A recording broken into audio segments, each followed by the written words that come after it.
Bonjour à tous. Parfois dans notre vie, nous sommes dans la crainte, parce que nous avons à faire face à des défis.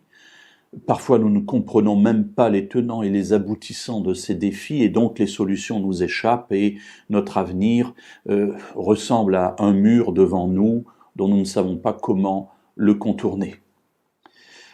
Les disciples ont connu cette situation.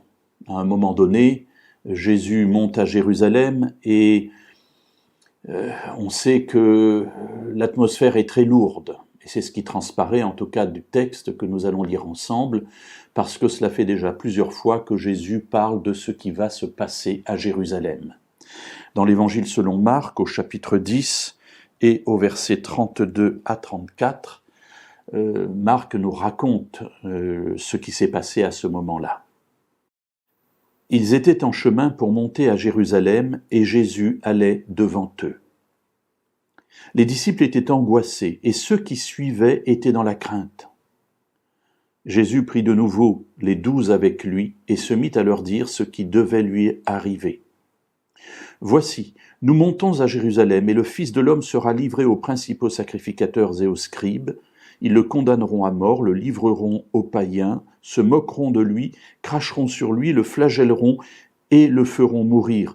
Et 3 jours après, il ressuscitera. » Que tirer de ce texte qui semble si négatif et si noir ? Il me semble plusieurs choses. Tout d'abord, le verset 32 nous dit que Jésus était devant eux. Quand quelqu'un est devant, il est là, il conduit, il avance, il donne la marche, il donne la direction. Mais ceux qui suivent, et le texte dit bien qu'ils étaient derrière lui, ils le suivent, eux sont angoissés et ils sont dans la crainte. Ils ont peur. Voilà, ce qui est devant nous, ça nous fait peur, c'est l'inconnu. Qu'est-ce qui peut les rassurer dans ce moment-là ? Bien sûr que Jésus est avec eux, mais visiblement, en tout cas pour cet instant-là, ça ne suffit pas. Il y a quelque chose, moi, qui me touche dans cette histoire, c'est ce que Jésus va dire. Bien sûr, ce qu'il dit techniquement est terrible. Je vais à Jérusalem, nous allons à Jérusalem, il va y avoir des difficultés, je vais être arrêté, je vais être crucifié, je vais mourir, mais le 3e jour, je ressusciterai. C'est-à-dire que Jésus montre qu'il gère les choses, qu'il a la maîtrise des événements. Et ça, mes amis, ça c'est un facteur d'apaisement. Marcher derrière quelqu'un qui a la maîtrise des événements. Eh bien, dans votre vie, il y a sans doute des choses qui vous échappent. Le contexte actuel de cette épidémie que nous traversons déjà depuis plusieurs mois nous échappe également. C'est quelque chose que l'on ne maîtrise pas, il n'y a qu'à voir les décisions gouvernementales qui vont d'un côté et de l'autre ensuite.